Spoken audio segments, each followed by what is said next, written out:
आज हम अगस्त माह के नेशनल तथा इंटरनेशनल लेवल के सुपर मोस्ट करंट अफेयर प्रश्नों को हल करेंगे। तो चलिए शुरू करते हैं।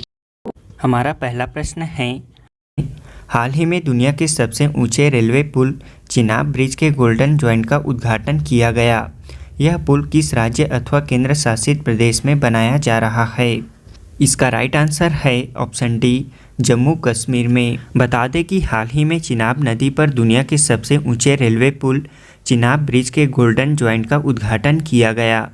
यह पुल जम्मू कश्मीर में बनाया जा रहा है। इस रेलवे पुल का निर्माण कोंकण रेलवे कॉरपोरेशन लिमिटेड द्वारा उधमपुर श्रीनगर बारामूला रेल लिंक परियोजना के तहत किया गया है। यह चिनाब ब्रिज रेलवे पुल चिनाब नदी के जल स्तर से 359 मीटर ऊंचा है और इसकी लंबाई 1315 मीटर है। अगला प्रश्न है, हाल ही में राकेश झुनझुनवाला का 62 वर्ष की आयु में निधन हो गया। वे किस क्षेत्र से संबंधित थे? इसका राइट आंसर है ऑप्शन बी, शेयर बाजार। बता दें कि हाल ही में राकेश झुनझुनवाला का 62 वर्ष की आयु में निधन हो गया। वे देश के दिग्गज निवेशक और शेयर व्यापारी थे। फोर्ब्स के 2021 के सूची के अनुसार वह भारत के 36वें सबसे अमीर व्यक्ति थे। उन्हें भारतीय बाजारों का बिग बुल भी कहा जाता है। अगला प्रश्न है, हाल ही में भारत में स्वतंत्रता के 75वें वर्ष के तहत देश के 64 रामसर स्थलों में कितने और स्थलों को रामसर स्थलों की सूची में शामिल किया गया है? इसका राइट आंसर है ऑप्शन ए, 11 स्थलों को।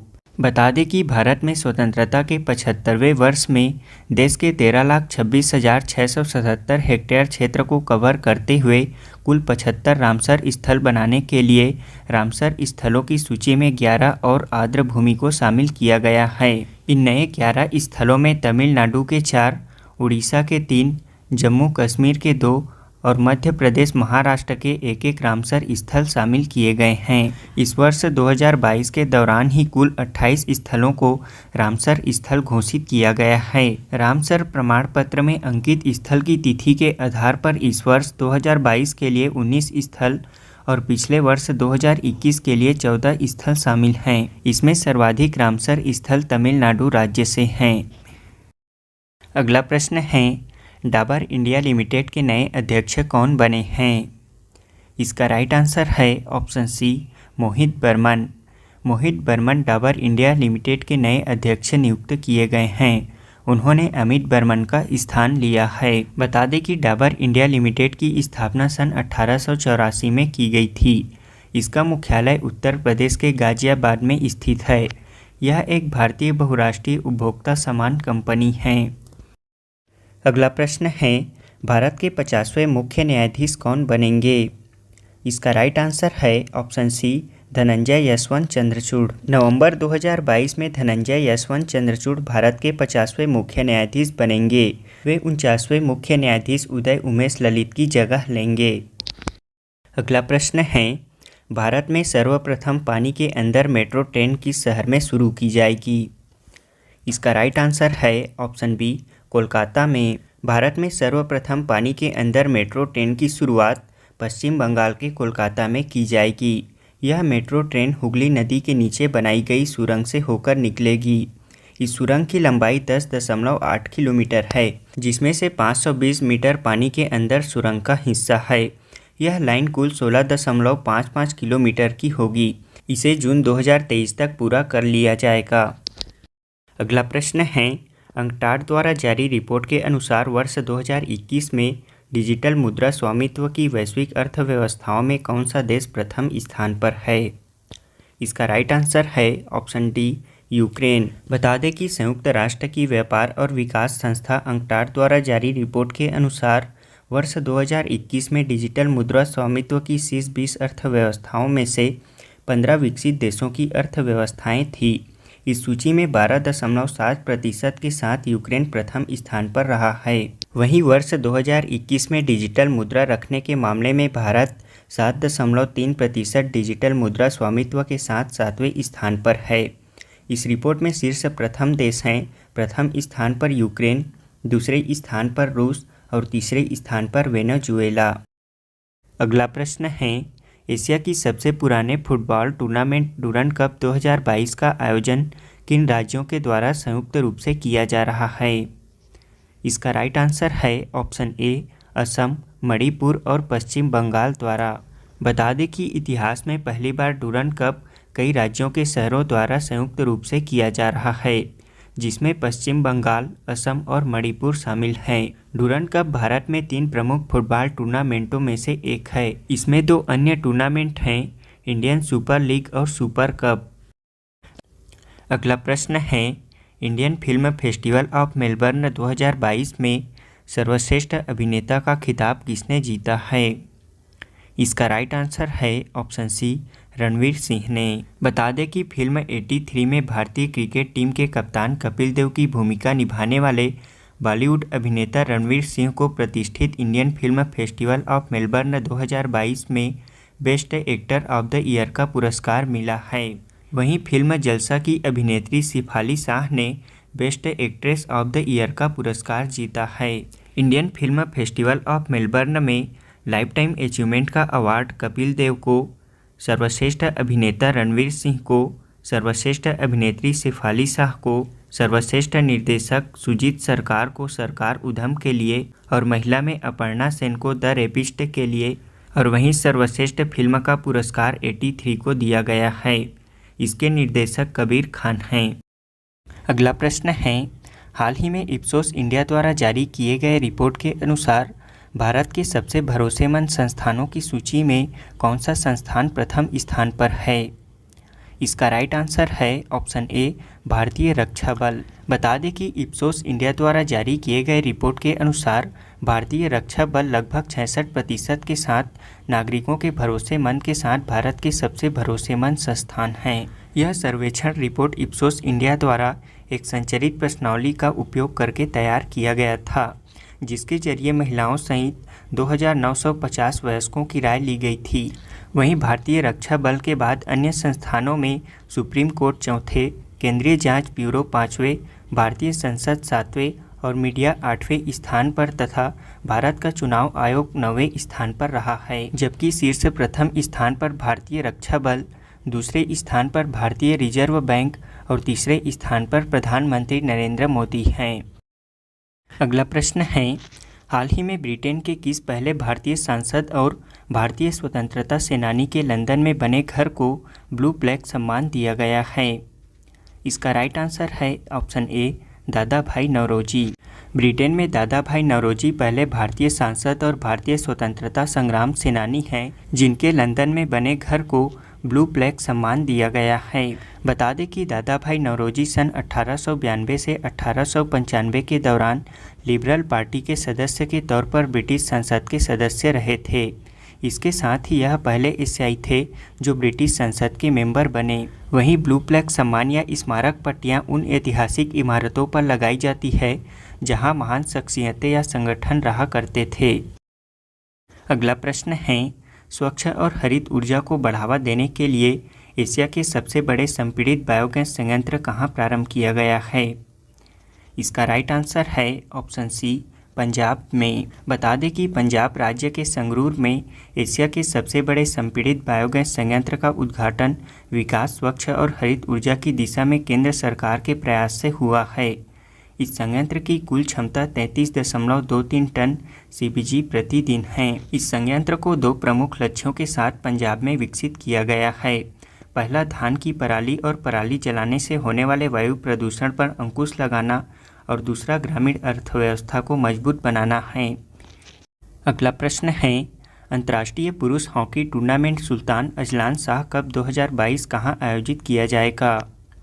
इसका राइट आंसर है ऑप्शन बी मलेशिया में। अंतर्राष्ट्रीय पुरुष hockey tournament Sultan Azlan Shah cup 2022 Malaysia के इपोह में आयोजित किया जाएगा। बता दें कि Sultan Azlan Shah hockey cup का आयोजन हर साल मलेशिया में किया जाता है। ऑस्ट्रेलिया ने अब तक सर्वाधिक 10 बार यह प्रतियोगिता जीती है। अगला प्रश्न है, भारत को दुनिया में नंबर 1 बनाने के लिए मेक इंडिया नंबर 1 नामक राष्ट्रीय मिशन किसने शुरू किया है? इसका राइट आंसर है ऑप्शन डी अरविंद केजरीवाल ने। बता दें कि दिल्ली के मुख्यमंत्री अरविंद केजरीवाल ने भारत को दुनिया में नंबर 1 बनाने के लिए मेक इंडिया नंबर 1 नामक राष्ट्रीय मिशन शुरू किया है। यह मिशन शिक्षा, स्वास्थ्य, रोजगार, महिला सुरक्षा, किसानों को फसल का दाम सुनिश्चित करने पर ध्यान केंद्रित करेगा। अगला प्रश्न है, प्रधानमंत्री नरेंद्र मोदी ने भारत को विकसित बनाने के लिए किस वर्ष तक पंचप्रण 5 प्रतिज्ञा लक्ष्य हासिल करने की घोषणा की है? इसका राइट आंसर है ऑप्शन ए, सन 2047 तक। बता दें कि प्रधानमंत्री नरेंद्र मोदी ने स्वतंत्रता के 75वीं वर्षगांठ के ऐतिहासिक मौके पर लाल किले से देश को 5 प्रण दिलाए हैं और इसके तहत वर्ष 2047 भारत की स्वतंत्रता के 100वें वर्ष तक स्वतंत्रता सेनानियों के सपनों को पूरा करने का लक्ष्य रखा गया है। ये 5 प्रण है। पहला, विकसित भारत का लक्ष्य। दूसरा, गुलामी के हर अंश से मुक्ति। तीसरा, अपने विरासत पर गर्व करना। चौथा, एकता और एकजुटता। पांचवा, नागरिकों में कर्तव्य की भावना का होना। इन 5 प्रणों को प्रधानमंत्री नरेंद्र मोदी ने 2047 तक हासिल करने की घोषणा की है। अगला प्रश्न है, state of global air initiative report 2022 के अनुसार दुनिया के सबसे प्रदूषित शहरों की सूची में कौन सा शहर शीर्ष प्रथम स्थान पर है?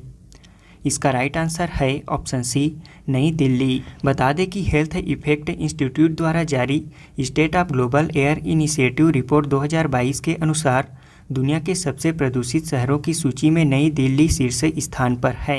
इस रिपोर्ट के अनुसार दिल्ली का खतरनाक फाइन पार्टिकुलेट मैटर सर्वाधिक 2.5 है।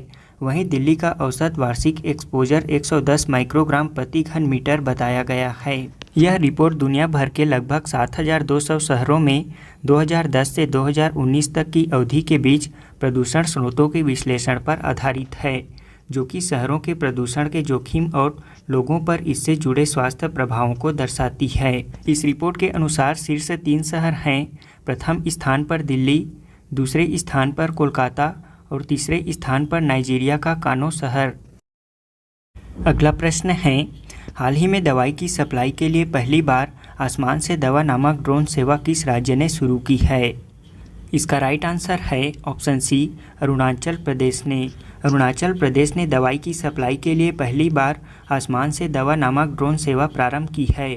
बता दें कि अरुणाचल प्रदेश के मुख्यमंत्री पेमा खांडू द्वारा भारत में पहली बार ड्रोन से दवाई सप्लाई के कार्यक्रम की सफल शुरुआत की है। अरुणाचल प्रदेश में ड्रोन से दवा सप्लाई की पहली उड़ान सेवा पूर्वी कामेंग से चांगताओ तक शुरू की है। इस सेवा के माध्यम से अब अरुणाचल प्रदेश में सुदूर वन क्षेत्रों में स्थित गांवों में ड्रोन के जरिए आसानी से दवा पहुंचाई जा सकेगी। अगला प्रश्न है, हाल ही में विश्व स्वास्थ्य संगठन ने मंकी पॉक्स वायरस का नाम बदलकर क्या नाम रखा है? इसका राइट आंसर है ऑप्शन बी, क्लेड। विश्व स्वास्थ्य संगठन ने मंकी पॉक्स वायरस के वेरिएंट के लिए नए नामों की घोषणा की है। यह नाम किसी भी सांस्कृतिक या सामाजिक अपराध से बचने के लिए है। यह नया नाम है क्लेड। विशेषज्ञों ने मध्य अफ्रीका के पूर्व कानो बेसिंग क्लेड को क्लेड फर्स्ट और पूर्वी पश्चिम अफ्रीकी क्लेड को क्लेड 2 नाम दिया है। अगला प्रश्न है, बुल्गारिया में आयोजित अंडर 20 विश्व कुश्ती चैंपियनशिप में गोल्ड मेडल जीतकर वर्ल्ड चैंपियन बनने वाली पहली भारतीय पहलवान कौन बनी हैं? इसका राइट आंसर है ऑप्शन ए, अंतिम पंघाल। बता दें कि अंतिम पंघाल ने बुल्गारिया में आयोजित अंडर 20 विश्व कुश्ती चैंपियनशिप में गोल्ड मेडल जीतकर इतिहास रच दिया है।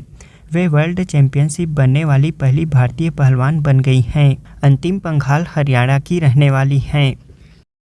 अगला प्रश्न है, हाल ही में किस राज्य सरकार ने दही हांडी को साहसिक खेल का दर्जा देने की घोषणा की है? इसका राइट आंसर है ऑप्शन सी, महाराष्ट्र ने। बता दें कि महाराष्ट्र में दही हांडी को साहसिक खेल का दर्जा मिलने जा रहा है। यही नहीं, इस खेल में भाग लेने वाले गोविंदाओं को सरकार नौकरी भी देगी। महाराष्ट्र के मुख्यमंत्री एकनाथ शिंदे के घोषणानुसार लोकप्रिय खेल दही हांडी उत्सव को सरकार ने साहसिक खेल का दर्जा देने का फैसला लिया है। साथ ही दही हांडी उत्सव के एक दिन पूर्व मुख्यमंत्री ने यह भी कही है कि दही हांडी उत्सव में शामिल होने वाले युवक को खेलकूद कोटे के अंतर्गत सरकारी नौकरी के लिए आवेदन भी कर पाएंगे। अगला प्रश्न है, हाल ही में भारत के किस शहर में पहली बार double decker AC electric bus प्रारंभ की गई है? इसका राइट आंसर है ऑप्शन ए, मुंबई शहर में। बता दें कि केंद्रीय सड़क परिवहन और राजमार्ग मंत्री नितिन गडकरी ने मुंबई में पहली electric double decker air conditioner बस को हरी झंडी दिखाकर शुभारंभ किया। स्विच मोबिलिटी द्वारा बनाई गई इलेक्ट्रिक बस में बैठने वाले यात्रियों की संख्या दोगुनी होगी। यह पुराने ज़माने के चलने वाले डबल डेकर बस के डिज़ाइन में बनाई गई है। इसके तहत बृहत मुंबई इलेक्ट्रिसिटी सप्लाई और ट्रांसपोर्ट ने कई चरणों में 900 इलेक्ट्रिक बसों की सप्लाई के लिए कंपनी से समझौता किया है।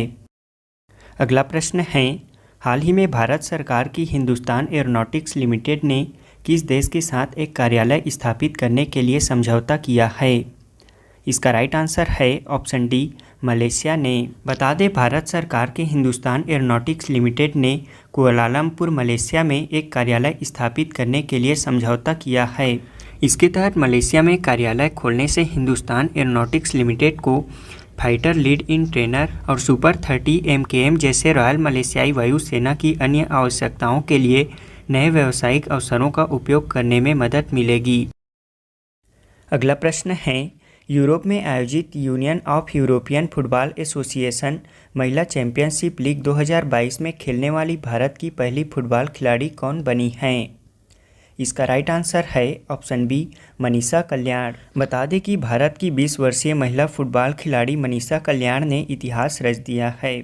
वह union of European football association महिला चैंपियनशिप लीग में खेलने वाली भारत की पहली महिला खिलाड़ी बन गई हैं। मनीषा कल्याण ने यह कीर्तिमान माक्रियो स्टेडियम में अपोलन लेडीज FC के लिए खेलते हुए बनाया है।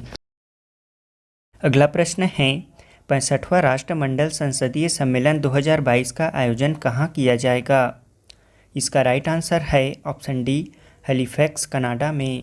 65वां राष्ट्रमंडल संसदीय सम्मेलन 2022 का आयोजन कनाडा के हैलिफैक्स में आयोजित किया जाएगा। इस सम्मेलन में सभी देश पारस्परिक हित और संसदीय सहयोग के मामलों पर चर्चा करने के लिए अन्य राष्ट्रमंडल देशों के साथ वार्तालाप करेंगे। इसमें भारतीय सांसदों के दल का नेतृत्व लोकसभा अध्यक्ष ओम बिरला करेंगे। अगला प्रश्न है, आतंकवाद से लड़ने के लिए नई दिल्ली में आयोजित राष्ट्रीय सुरक्षा रणनीति सम्मेलन 2022 की अध्यक्षता किनके द्वारा की गई? इसका राइट आंसर है ऑप्शन ए, अमित शाह द्वारा। केंद्रीय गृह मंत्री अमित शाह द्वारा आतंकवाद से लड़ने के लिए नई दिल्ली में आयोजित राष्ट्रीय सुरक्षा रणनीति सम्मेलन की अध्यक्षता की गई। बता दें कि राष्ट्रीय सुरक्षा रणनीति सम्मेलन राष्ट्रीय सुरक्षा चुनौतियों का समाधान करने के लिए शीर्ष नेतृत्व को एक साथ लाता है। इस सम्मेलन में पुलिस अधिकारी, सुरक्षा व्यवसायी और विशिष्ट क्षेत्रों के विशेषज्ञ भी शामिल थे। इस सम्मेलन में राष्ट्रीय अपराध रिकॉर्ड ब्यूरो द्वारा तैयार राष्ट्रीय स्वचालित फिंगरप्रिंट पहचान प्रणाली का उद्घाटन भी किया गया। अगला प्रश्न है, भारत के राष्ट्रपति द्रौपदी मुर्मू के नए सचिव कौन बनाए गए हैं? इसका राइट आंसर है ऑप्शन सी, राजेश वर्मा। भारत की 15वीं राष्ट्रपति द्रौपदी मुर्मू के नए सचिव राजेश वर्मा बनाए गए हैं। वे कपिल देव त्रिपाठी का स्थान लेंगे, जिन्हें तत्कालीन राष्ट्रपति रामनाथ कोविंद का सचिव नियुक्त किया गया था। अगला प्रश्न है, हाल ही में किस कंपनी ने गोबर से संपीड़ित अपने पहले बायोगैस परियोजना का शुभारंभ किया है? इसका राइट आंसर है ऑप्शन सी, HPCL ने। हिंदुस्तान पेट्रोलियम कॉरपोरेशन लिमिटेड ने हरित ऊर्जा और पर्यावरण प्रबंधन के लिए प्रतिबद्धता की दिशा में एक उत्कृष्ट कदम के तहत राजस्थान के सांचौर में गोबर से संपीड़ित बायोगैस परियोजना की शुरुआत की है। अगला प्रश्न है, शतरंज टूर्नामेंट FTX क्रिप्टो कप 2022 किस खिलाड़ी ने जीता है? इसका राइट आंसर है ऑप्शन ए, मैग्नस कार्लसन। शतरंज tournament FTX crypto cup 2022 Magnus Carlsen ने जीता है। इस दौरान मैग्नस कार्लसन ने आर प्रज्ञानंदम से हाई ब्रेक में अपना अंतिम मैच हारने के बावजूद FTX क्रिप्टो कप 2022 जीत लिया है। भारतीय ग्रैंड मास्टर आर प्रज्ञानंदम ने इस टूर्नामेंट में दूसरा स्थान हासिल किया, जबकि फ्रांस के अलीरेंजा फिरोजा ने तीसरा स्थान प्राप्त किया है।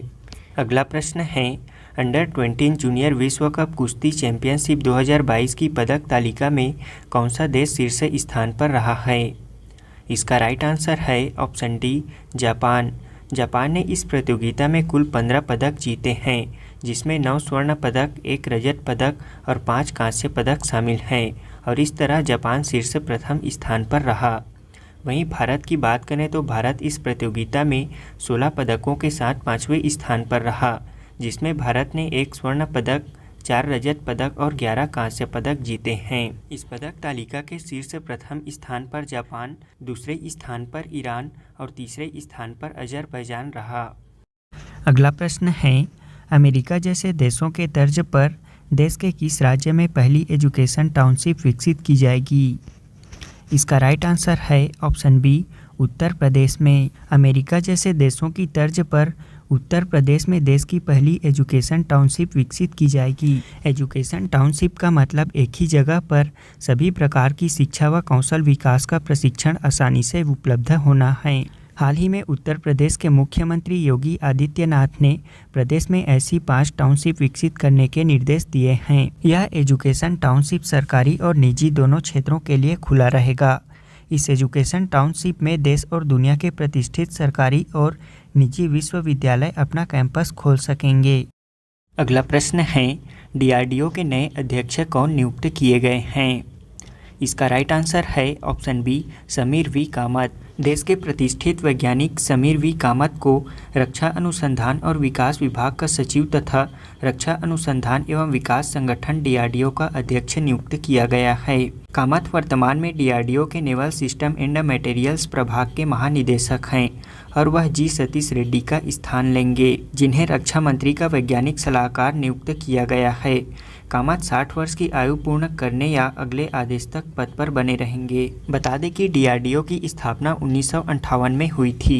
इसका मुख्यालय नई दिल्ली में स्थित है। अगला प्रश्न है, हाल ही में किस देश ने हाइड्रोजन से चलने वाली पहली ट्रेन का शुभारंभ किया है? इसका राइट आंसर है ऑप्शन डी, जर्मनी ने। हाल ही में जर्मनी ने हाइड्रोजन से चलने वाली पहली रेल सेवा की शुरुआत की है। ये हाइड्रोजन ट्रेनें यहाँ के 15 डीजल ट्रेनों की जगह लेंगे। ये हाइड्रोजन ट्रेनें रेल क्षेत्र को कार्बन युक्त करने की दिशा में बहुत ही बड़ी संभावनाएं लेकर आया है। इसके जरिए जलवायु को प्रदूषित करने वाली डीजल इंजनों से छुटकारा पाया जा सकता है। अगला प्रश्न है, 2022 के यूनेस्को शांति पुरस्कार से किसे सम्मानित किया गया है? इसका राइट आंसर है ऑप्शन ए, एंजेला मर्केल को। बता दें कि पूर्व जर्मन चांसलर एंजेला मर्केल को शरणार्थियों का स्वागत करने के उनके प्रयासों के लिए 2022 के यूनेस्को शांति पुरस्कार से सम्मानित किया गया है। पुरस्कार देने वाले जूरी के सभी सदस्य 2015 में सीरिया, इराक, अफगानिस्तान और इरिट्रिया से 1.2 मिलियन से अधिक शरणार्थियों का स्वागत करने के उनके साहसी निर्णय से प्रभावित हुए थे, जिसकी वजह से एंजेला मर्केल को चुना गया। यूनेस्को की स्थापना सन 1945 में हुई थी। इसका मुख्यालय पेरिस, फ्रांस में स्थित है। इसके वर्तमान सदस्य देशों की संख्या 193 है। अगला प्रश्न है, पुलित्जर पुरस्कार 2022 किसने जीता है? इसका राइट आंसर है ऑप्शन सी, फहमीदा अजीम ने। अमेरिका की ऑनलाइन पत्रिका इनसाइडर के लिए काम करने वाली बांग्लादेश मूल की चित्रकार और कहानीकार फहमीदा अजीम को 2022 के पुलित्जर पुरस्कार के लिए चुना गया है। उन्हें यह पुरस्कार सचित्र व्याख्यात्मक रिपोर्टिंग और कमेंट्री की श्रेणी में दिया जा रहा है। इसके अलावा इनसाइडर पत्रिका के 4 पत्रकारों एंथनी डेल कर्नल, जोश एडम्स और वाल्ट हिक्की सहित फहमीदा अजीम को चीन के उइगरों के उत्पीड़न पर काम करने के लिए चुना गया है। अगला प्रश्न है, हाल ही में देश के 49वें मुख्य न्यायाधीश कौन बने हैं? इसका राइट आंसर है option C, Uday Umesh Lalit. Supreme court के जस्टिस उदय उमेश ललित ने देश के 49वें मुख्य न्यायाधीश के रूप में शपथ ग्रहण ली है। देश के राष्ट्रपति द्रौपदी मुर्मू ने उन्हें सीजेआई के पद की शपथ दिलाई। उनका कार्यकाल 74 दिनों का होगा, यानी कि 8 नवंबर 2022 को उनका कार्यकाल समाप्त हो जाएगा। उनके बाद जस्टिस चंद्रचूड़ 50वें मुख्य न्यायाधीश के रूप में शपथ ग्रहण करेंगे और उनका कार्यकाल पूरे 2 वर्ष का होगा।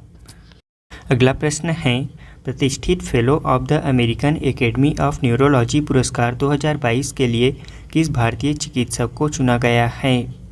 इसका राइट आंसर है ऑप्शन बी, एन.वी. सुंदराचारी को। Doctor NV. सुंदराचारी को न्यूरोलॉजी के क्षेत्र में बहुमूल्य योगदान देने के लिए प्रतिष्ठित fellow of the American academy of neurology पुरस्कार 2022 से सम्मानित किया जाएगा। Doctor NV. सुंदराचारी न्यूरोलॉजी विभाग सिद्धार्थ मेडिकल कॉलेज विजयवाड़ा के प्रमुख हैं। बता दें कि fellow of the American academy of neurology पुरस्कार व्यापक रूप से न्यूरोलॉजी और मेडिसिन के क्षेत्र में दुनिया के सबसे प्रतिष्ठित सम्मानों में से एक है। हाल ही में प्यू रिसर्च द्वारा जारी India sex ratio at birth begin to normalise report के अनुसार वर्ष 2019-21 में जन्म के समय भारत का लिंगानुपात कितना रहा है? इसका राइट आंसर है ऑप्शन ए 108। प्यू द्वारा जारी India sex ratio at birth begins to normalise report के अनुसार वर्ष 2019-21 में जन्म के समय भारत का लिंगानुपात 108 रहा है। बता दें कि भारत में प्रत्येक 100 लड़कियों के मुकाबले पैदा हुए लड़कों की संख्या 2001 की तुलना में 110 से कम होकर 2019-21 में 108 रह गई है। इस रिपोर्ट में जन्म के समय लिंगानुपात के मामले में भारत के उत्तरी राज्यों में सबसे अधिक सुधार देखा गया है, लेकिन दक्षिणी राज्यों के साथ साथ पूर्वी भारत में भी इसमें गिरावट आई है।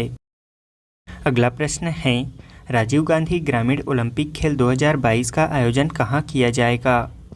इसका राइट आंसर है ऑप्शन डी राजस्थान में। राजस्थान में राजीव गांधी ग्रामीण ओलंपिक खेल 2022 का आयोजन किया जाएगा। इस ओलंपिक खेल में kabaddi, shooting ball, kho kho, volleyball, tennis ball, cricket एवं हॉकी समेत 6 खेल शामिल होंगे। इस राजीव गांधी ग्रामीण ओलंपिक खेल का उद्देश्य ग्रामीण खिलाड़ियों को खोजकर आगे लाना और उनकी प्रतिभा को तराशना, उन्हें प्रोत्साहित करना तथा खेल भावना को बढ़ावा देना है। इस खेल का शुभंकर शेरू है। अगला प्रश्न है, नक्सलवाद की समस्या को जड़ से खत्म करने के लिए केंद्रीय गृह मंत्री अमित शाह की अध्यक्षता में केंद्रीय क्षेत्रीय परिषद की 23वीं बैठक कहाँ आयोजित की गई थी? इसका राइट आंसर है ऑप्शन ए भोपाल में। बता दें कि केंद्रीय गृह एवं सहकारिता मंत्री अमित शाह ने भोपाल में केंद्रीय क्षेत्रीय परिषद की 23वीं बैठक की अध्यक्षता की। यह बैठक नक्सल प्रभावित क्षेत्रों में उग्रवाद आदि के मुद्दों पर ध्यान केंद्रित करने के लिए आयोजित की गई थी। यह क्षेत्रीय परिषद एक वैधानिक निकाय है। यह संसद के एक अधिनियम यानी राज्य पुनर्गठन अधिनियम 1956 द्वारा स्थापित की गई थी। इस अधिनियम के तहत भारत को 5 क्षेत्रों उत्तरी, मध्य, पूर्वी, पश्चिमी और दक्षिणी में विभाजित किया गया है। अगला प्रश्न है, रक्षा अनुसंधान एवं विकास संगठन DRDO के नए अध्यक्ष कौन बने हैं? इसका राइट आंसर है option A Sameer V Kamat. Sameer V Kamat रक्षा अनुसंधान एवं विकास संगठन DRDO के नए अध्यक्ष बने हैं। उन्होंने जी सतीश रेड्डी का स्थान लिया है। बता दें कि रक्षा अनुसंधान एवं विकास संगठन की स्थापना सन 1958 में हुआ था। इसका मुख्यालय नई दिल्ली में स्थित है। अगला प्रश्न है, 31वें व्यास सम्मान 2021 से किसे सम्मानित किया गया है? इसका राइट आंसर है ऑप्शन बी असगर वजाहत को। असगर वजाहत को 31वें व्यास सम्मान 2021 से सम्मानित किया गया है। यह पुरस्कार उन्हें उनके नाटक महाबली के लिए दिया गया है, जो कि मुगल सम्राट अकबर और कवि तुलसीदास पर केंद्रित है। वहीं व्यास सम्मान के बिरला फाउंडेशन द्वारा पिछले 10 वर्षों के दौरान भारतीय नागरिक द्वारा हिंदी में लिखित उत्कृष्ट साहित्य के लिए दिया जाता है, जिसके तहत 31वां व्यास सम्मान असगर वजाहत को दिया गया है। अगला प्रश्न है, अंतर्राष्ट्रीय मुद्रा कोष में भारत के नए कार्यकारी निदेशक कौन बने हैं? इसका राइट आंसर है ऑप्शन डी कृष्णमूर्ति सुब्रमण्यम। अंतर्राष्ट्रीय मुद्रा कोष में भारत के नए कार्यकारी निदेशक कृष्णमूर्ति सुब्रमण्यम को बनाया गया है। उन्होंने सुरजीत भल्ला का स्थान लिया है। बता दें कि अंतर्राष्ट्रीय मुद्रा कोष के वर्तमान अध्यक्ष क्रिस्टीना जॉर्जिवा हैं। इसकी स्थापना दिसंबर 1945 में की गई थी, जिसका मुख्यालय वाशिंगटन DC में स्थित है और वर्तमान में इसके 190 सदस्य देश हैं। अगला प्रश्न है, प्रधानमंत्री नरेंद्र मोदी द्वारा देश में होमी भाभा कैंसर अस्पताल का उद्घाटन कहाँ किया गया है? इसका राइट आंसर है ऑप्शन सी मोहाली चंडीगढ़ में। प्रधानमंत्री नरेंद्र मोदी द्वारा पंजाब के मोहाली जिले के मुल्लापुर में होमी भाभा कैंसर अस्पताल और अनुसंधान केंद्र का उद्घाटन किया गया। होमी भाभा कैंसर अस्पताल और अनुसंधान केंद्र 300 बिस्तरों की सुविधा के साथ जैसे अत्याधुनिक सुविधाओं से लैस है। अगला प्रश्न है, हाल ही में अनंगताल झील को राष्ट्रीय महत्व का स्मारक घोषित किया गया है। यह किस राज्य अथवा केंद्र शासित प्रदेश में स्थित है? इसका राइट आंसर है ऑप्शन सी नई दिल्ली में। दक्षिण दिल्ली में अनंगताल झील को संस्कृति मंत्रालय द्वारा राष्ट्रीय महत्व का स्मारक घोषित किया गया है। यह झील लगभग 1060 ईस्वी पूर्व का है। अगला प्रश्न है, भारत का पहला 3D पोस्ट ऑफिस कहाँ बनाया जाएगा? इसका राइट आंसर है ऑप्शन सी, बेंगलुरु में। भारत का पहला पोस्ट ऑफिस बेंगलुरु कर्नाटक में बनाया जाएगा। इस 3D पोस्ट ऑफिस का निर्माण लार्सन एंड टुब्रो कंपनी द्वारा किया जा रहा है, जो कि वर्तमान में 3D प्रिंटिंग तकनीक का उपयोग करने वाला एकमात्र भारतीय कंपनी है। इसे 1000 वर्ग फुट में 25 लाख रुपए की लागत से बनाया जाएगा। 3D तकनीक से बने यह डाकघर सामान्य डाकघरों की तरह ही कार्य करेंगे। अगला प्रश्न है, नीति आयोग ने आधारभूत अवसंरचना के आधार पर भारत के किस शहर को सर्वश्रेष्ठ आकांक्षी जिला के रूप में घोषित किया है? इसका राइट आंसर है ऑप्शन डी, हरिद्वार को। उत्तराखंड राज्य के पवित्र शहर हरिद्वार को नीति आयोग ने भारत के अन्य 112 आकांक्षी जिलों में से सर्वश्रेष्ठ आकांक्षी जिले के रूप में घोषित किया है। बता दें कि आकांक्षी जिलों की रैंकिंग 5 मानकों के आधार पर जारी की जाती है। ये मानक हैं स्वास्थ्य एवं पोषण, शिक्षा, कृषि एवं जल संसाधन, आधारभूत अवसंरचना और वित्तीय समावेशन एवं कौशल। भारतीय कृषि अनुसंधान परिषद के नए महानिदेशक कौन बने हैं? इसका राइट आंसर है ऑप्शन ए, हिमांशु पाठक। हिमांशु पाठक भारतीय कृषि अनुसंधान परिषद के नए महानिदेशक बने हैं। उन्होंने त्रिलोचन महापात्र का स्थान लिया है। बता दें कि भारतीय कृषि अनुसंधान परिषद की स्थापना सन 1929 में की गई थी। इसका मुख्यालय नई दिल्ली में स्थित है। अगला प्रश्न है, हाल ही में बांग्लादेश में भारत के नए राजदूत कौन नियुक्त हुए हैं? इसका राइट आंसर है ऑप्शन सी, प्रणय वर्मा। प्रणय वर्मा भारत में बांग्लादेश के नए राजदूत नियुक्त हुए हैं। प्रणय वर्मा ने विक्रम दोरईस्वामी का स्थान लिया है। अगला प्रश्न है, बर्मिंघम राष्ट्रमंडल खेल में भारत के लिए किस खिलाड़ी ने पहला स्वर्ण पदक जीता है? इसका राइट आंसर है ऑप्शन बी, मीराबाई चानू ने। मीराबाई चानू ने महिलाओं की 49 किलोग्राम भार वर्ग में 113 किलोग्राम का वजन उठाकर लगातार दूसरी बार कॉमनवेल्थ गेम्स में स्वर्ण पदक जीता है। वहीं इसके साथ ही मीराबाई चानू ने स्नैच राउंड में सबसे ज़्यादा वजन उठाने का रिकॉर्ड भी बनाया है। बता दें कि राष्ट्रमंडल खेल 2022 का आयोजन बर्मिंघम, इंग्लैंड में किया जा रहा है। यह 22वां संस्करण है। इसका शुभंकर पेरी द बुल तथा आदर्श वाक्य गेम्स फॉर एवरीवन है। अगला प्रश्न है, बर्मिंघम राष्ट्रमंडल खेल 2022 में भाग लेने वाली भारत की सबसे कम उम्र की एथलीट कौन बनी है? इसका राइट आंसर है ऑप्शन सी, अनाहत सिंह। बता दें कि अनाहत सिंह बर्मिंघम राष्ट्रमंडल खेल 2022 में भाग लेने वाली भारत की सबसे कम उम्र की एथलीट बन गई हैं। 14 साल की अनाहत सिंह स्क्वैश प्लेयर हैं और वह केंद्र शासित प्रदेश दिल्ली से संबंधित हैं। 2022 का राष्ट्रमंडल खेल बर्मिंघम में आयोजित किया जा रहा है। वहीं राष्ट्रमंडल खेल 2026 का आयोजन विक्टोरिया, ऑस्ट्रेलिया में किया जाएगा। अगला प्रश्न है, ब्लूमबर्ग द्वारा जारी की गई रिपोर्ट के अनुसार एशिया की सबसे अमीर महिला कौन बनी हैं? इसका राइट आंसर है ऑप्शन बी, सावित्री जिंदल। जिंदल समूह के संस्थापक ओम प्रकाश जिंदल की पत्नी सावित्री जिंदल 11.3 अरब डॉलर संपत्ति के साथ एशिया की सबसे अमीर महिला बन गई हैं। बता दें कि सावित्री जिंदल वर्तमान में जिंदल ग्रुप की चेयरपर्सन हैं। वहीं इसके साथ ही ब्लूमबर्ग की दुनिया के अरबपतियों की लिस्ट में सावित्री जिंदल 164वें स्थान पर पहुंच गई हैं। अगला प्रश्न है, पीआरएस लेजिस्लेटिव रिसर्च द्वारा जारी रिपोर्ट के अनुसार वर्ष 2021 में विधानसभा बैठकों के मामले में कौन सा राज्य प्रथम स्थान पर है? इसका राइट आंसर है ऑप्शन डी, केरल राज्य। पीआरएस लेजिस्लेटिव रिसर्च रिपोर्ट के अनुसार वर्ष 2021 में केरल विधानसभा सत्र में कुल 61 दिन काम हुआ है, जो कि समग्र देश में सबसे अधिक है। वहीं जबकि देश में औसतन विधानसभाएं सिर्फ 21 दिन ही बैठी हैं। इस दौरान विधानसभाओं द्वारा पिछले साल पास किए गए बिलों की मुख्य श्रेणियां थी शिक्षा 21%, कराधान 12%, स्थानीय प्रशासन 10% और भूमि तथा कानून व्यवस्था दोनों 4-4% हैं। इस रिपोर्ट के अनुसार शीर्ष 3 राज्य हैं। प्रथम स्थान पर केरल 61 दिन, दूसरे स्थान पर उड़ीसा 43 दिन और तीसरे स्थान पर कर्नाटक 40 दिन।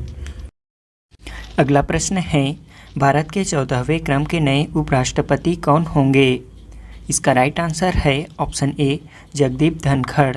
जगदीप धनखड़ भारत के 14वें क्रम के नए उपराष्ट्रपति होंगे। बता दें कि एनडीए कैंडिडेट जगदीप धनखड़ ने उपराष्ट्रपति चुनाव में अपने करीबी प्रतिद्वंदी और विपक्ष की संयुक्त उम्मीदवार मार्गरेट अल्वा को मात दिए हैं। इस तरह धनखड़ देश के नए उपराष्ट्रपति बन गए हैं। इस चुनाव में एनडीए उम्मीदवार जगदीप धनखड़ को 528 वोट मिले हैं, जबकि विपक्ष की उम्मीदवार मार्गरेट अल्वा को सिर्फ 182 मत ही मिले। भारतीय संविधान में भारत के उपराष्ट्रपति का पद अनुच्छेद 63 में निहित है। अनुच्छेद 64 के तहत उपराष्ट्रपति राज्यसभा का पदेन सभापति होता है। अनुच्छेद 65 के तहत राष्ट्रपति की आकस्मिक रिक्तता को उपराष्ट्रपति के द्वारा पूरा किया जाता है। भारतीय संविधान में उपराष्ट्रपति का पद संयुक्त राज्य अमेरिका के संविधान से लिया गया है। भारत का उपराष्ट्रपति राष्ट्रपति के बाद भारत का दूसरा सर्वोच्च संवैधानिक व्यक्ति है। अगला प्रश्न है, गाय गोद लेने के लिए पुण्य कोटि दत्तू योजना को शुरू करने वाला भारत का पहला राज्य कौन बना है? इसका राइट आंसर है ऑप्शन सी, कर्नाटक राज्य। कर्नाटक भारत का पहला राज्य है जिसने गाय गोद लेने के लिए पुण्य कोटि दत्तू योजना शुरू किया है। इस योजना के माध्यम से निजी और सार्वजनिक संगठनों को गौशाला से गायों को गोद लेने के लिए प्रोत्साहित किया जाएगा, ताकि गायों को बेहतर सुविधाएं उपलब्ध कराकर बेहतर पोषण उपलब्ध कराया जा सके। अगला प्रश्न है, फॉर्च्यून ग्लोबल 500 लिस्ट 2022 में लगातार 9वें साल कौन सी कंपनी प्रथम स्थान पर रही है? इसका राइट आंसर है option D, Walmart company. Fortune global 500 list 2022 में लगातार 9वें साल अमेरिका की वॉलमार्ट कंपनी शीर्ष स्थान पर है। बता दें कि फॉर्च्यून ग्लोबल 500 लिस्ट 31 मार्च को या उससे पहले समाप्त हुए अपने संबंधित वित्तीय वर्षों के लिए कुल राजस्व के आधार पर कंपनियों की रैंक जारी करती है। इसमें भारत की सबसे बड़ी बीमा कंपनी भारतीय जीवन बीमा निगम LIC 97.26 अरब डॉलर के राजस्व और 5.53 मिलियन डॉलर के लाभ के साथ 98वें स्थान पर है। वहीं लगभग 94 अरब डॉलर के राजस्व और 8.15 अरब डॉलर के शुद्ध लाभ के साथ रिलायंस इंडस्ट्रीज 104वें स्थान पर है।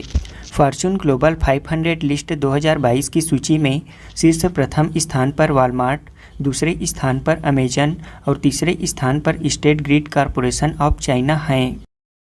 हमारा अगला प्रश्न है, भारत के 49वें क्रम के नए मुख्य न्यायाधीश कौन बनने जा रहे हैं?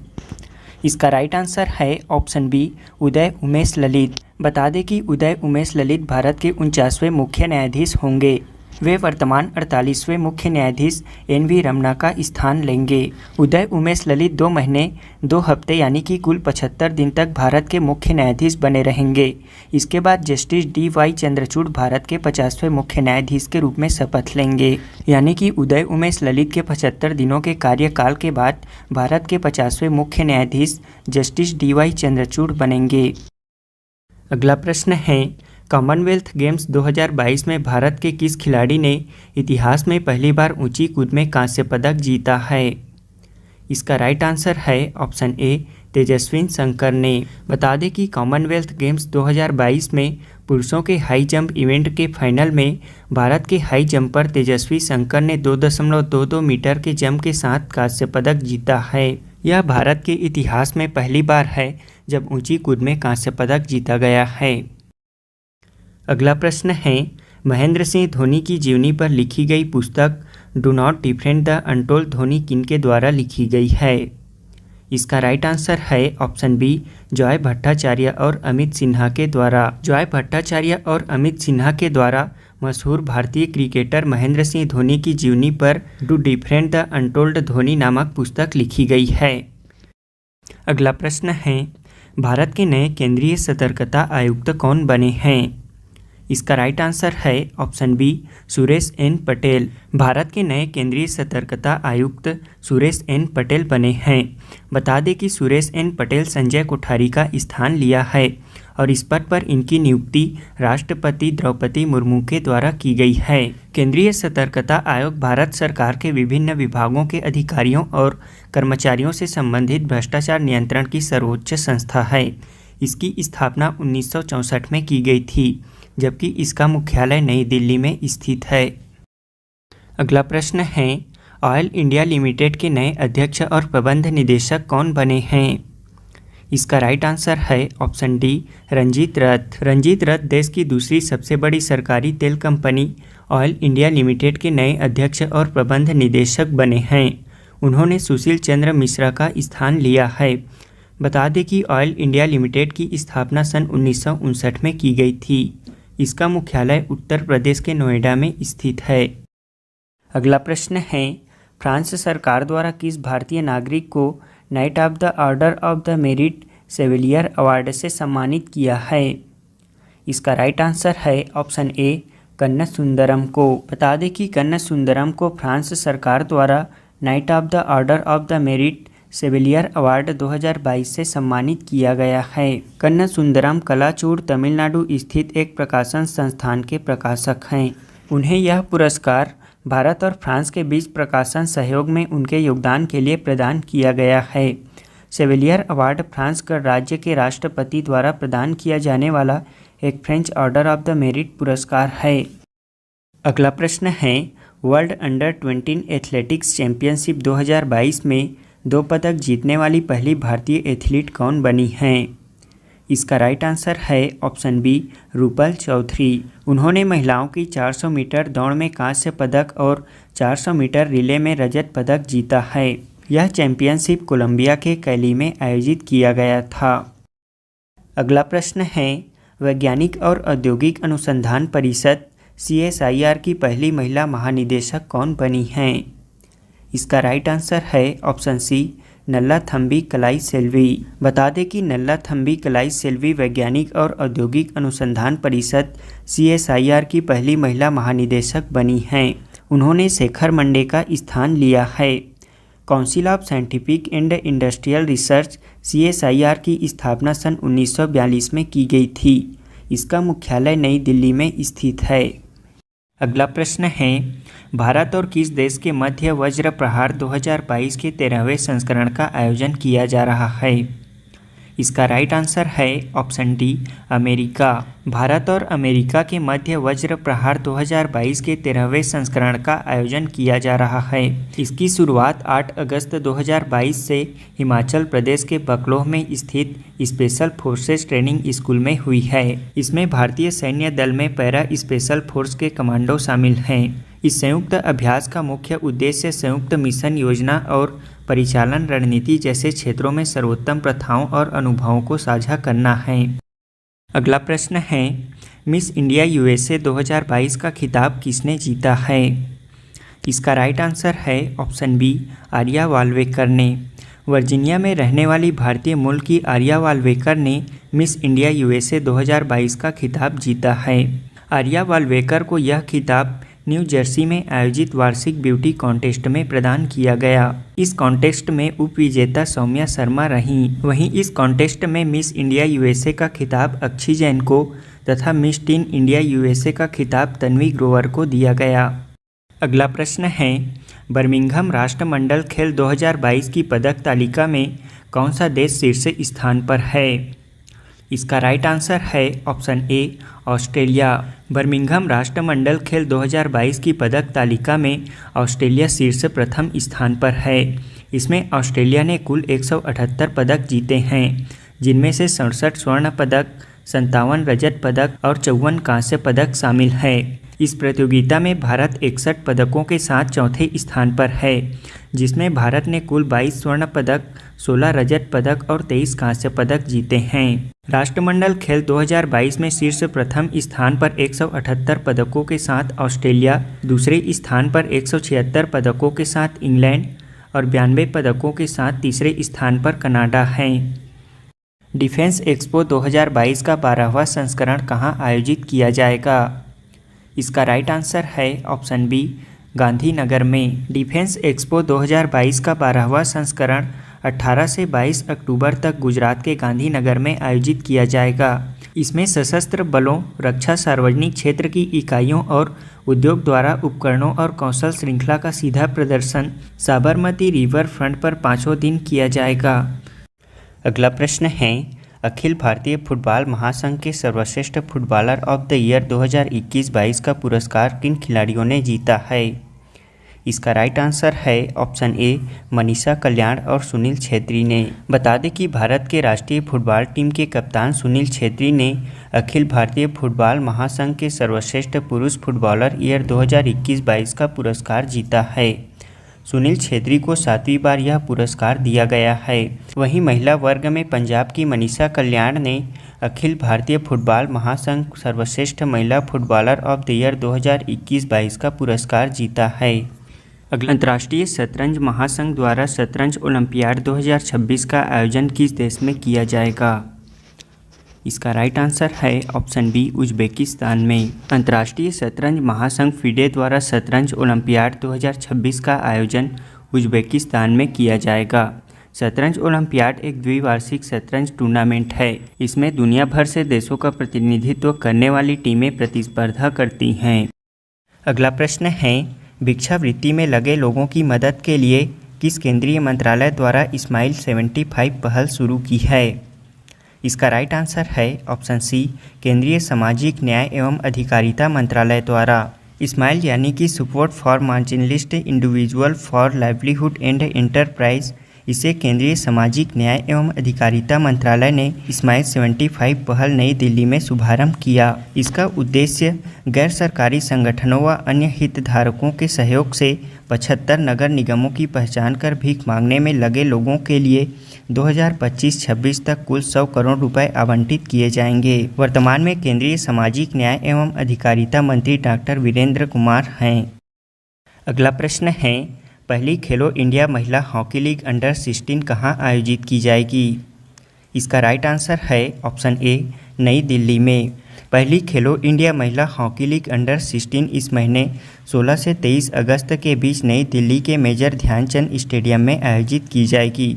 इसमें युवा कार्य और खेल मंत्रालय के अनुसार देश की 16 टीमें भाग लेंगी। खेलो इंडिया महिला हॉकी लीग अंडर 16 खेलो इंडिया के महिलाओं के लिए खेलों में बढ़ावा देने की दिशा में एक और प्रयास है, जो कि खेल प्रतियोगिताओं की एक विस्तृत श्रृंखला में महिलाओं को अधिक से अधिक भागीदारी सुनिश्चित करने का प्रयास करेगा।